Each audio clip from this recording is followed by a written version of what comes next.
اعوذ بالله من الشیطان الرجیم بسم الله الرحمن الرحیم السلام علیکم ورحمت الله وبرکاته. زه یم ستاسې ورور یوسف فدا زرمتی. ګرانو هیوادوالو، هیله ده چې ټول به روغ جوړ خوشحاله او د عزت په جامو کې پټ یاست. ګرانو هیوادوالو، غواړم نن درسره یوه غونتې ویډیو شریکه کړم، هغه هم د کرونا په اړه. دغه د کرونا وایرس چې نن سبا ټوله نړۍ یې حیرانه کړې ده او ټوله نړۍ ډیره زیاته په تشویش کې ده چې خدای مکه دغه وایرس زمونږ هیواد ته رانشي او زمونږ د هیواد خلک زیانمن نه کړي. زمونږ افغانانو دغه ټوکي او یا هم زمونږ افغانان ډېر سرسختي او سرتیزي خلک دي. هغه وایي چې دا وایرس مسلمانانو ته نه راځي یا دا تاسو په عقیدې کې فرق دی یا دا نه، داسې نه ده. ګورئ، زمونږ افغانان په هر هیواد کې شته، زمونږ مسلمانان په هر هیواد کې شته.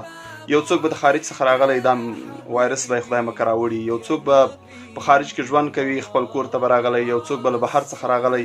نو خدای مکه دا مسلمان یا کافر دا نه ګوري، دا وایرس ډېر خطرناک وایرس دی او په ټولو باندې زما دا غږ دی ځکه چې ستاسو صحت او روغتیا موږ ته ډېره مهمه ده. په دې باندې الله جل جلاله خوشحالیږي چې د چا ژوند یو څوک وژغوري یا د چا د صحت خیال وساتي. نو په موږ باندې هم دا فرض ده چې ستاسو صحت وساتو، د ستاسو د صحت لپاره هلې ځلې وکړو. نو په تاسو باندې زما دا غږ دی چې که چېرته دا په مسلمانو نه راتلی نو په مسلمانو هیوادونو کې به جوماتونه نه بندول. ګورئ، هغه د انسان هغې ته ډېر ارزښت لري، هغه د انسان د روغتیا دپاره ډېرې هلې ځلې کوي. تاسو وګورئ، په مکه کې د مکې تر څنګ په لاندې چت کې هغه طواف یو څو ورځې دپاره بند شوی و چې هغلته هغه دوایي پاشله هغه د صفایي په خاطر باندې. نو دغه وایرس یقیني چې ډېر خطرناک دی. زه په خپلو هیوادوالو باندې غږ کوم چې په خپلو هیوادوالو، وطنوالو، ګاونډیانو باندې رحم وکړئ.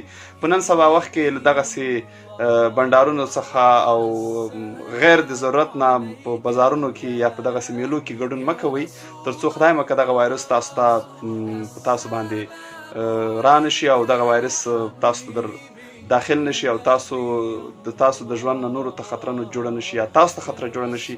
نو د زما دا ویډیو مخکې شیر کړئ او دغه یو ماسک دا له ځان سره واخلئ، همیشه دپاره استعمال کړئ.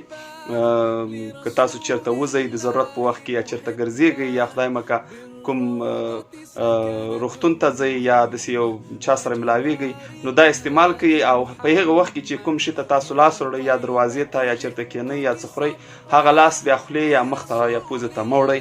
کله مو چې لاس په صابون باندې ومینځل بیا ماسک هم له خولې څخه لرې کړئ کور ته چې راشئ او بیا مشکله نشته، بیا که خولې ته لاس وړئ که مخ ته لاس وړئ، خو لاس باید په صابون باندې هغه څخه مخ ته ومینځئ. او بل دا چې تاسو په کورونو کې پاتې شئ، خپل ماشومان خپل واړه په کورونو کې بند وساتئ، ډېر بغیر د ضرورت نه دی د باندې مه پرېږدئ ځکه چې دا مرض خدای مکه زموږ کورونو ته زموږ ټولنې ته رانشي. زموږ هیواد ډېر جنګ ځپلی هیواد دی، ډېر غریب هیواد دی. موږ تاسو باید بیا د صحت لپاره دومره اسانتیاوې هم نه لرو لکه څومره چې په نور خارج هیوادونو کې وي. که چېرته خدای مکه دغه وایرس زموږ هیواد ته راشي بیا به موږ له ډېرو ستونزو سره مخامخ شو. نو تاسو دغه جدي ونیسئ او د خپل ځان، د صحت، د کورنۍ ډېر خیال وساتئ، د خپلو ماشومانو.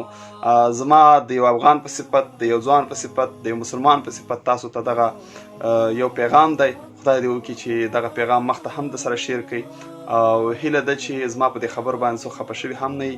ډېره زیاته مننه. ښه وختونه ستاسو د صحت او د روغتیا په هیله. خدای په امان.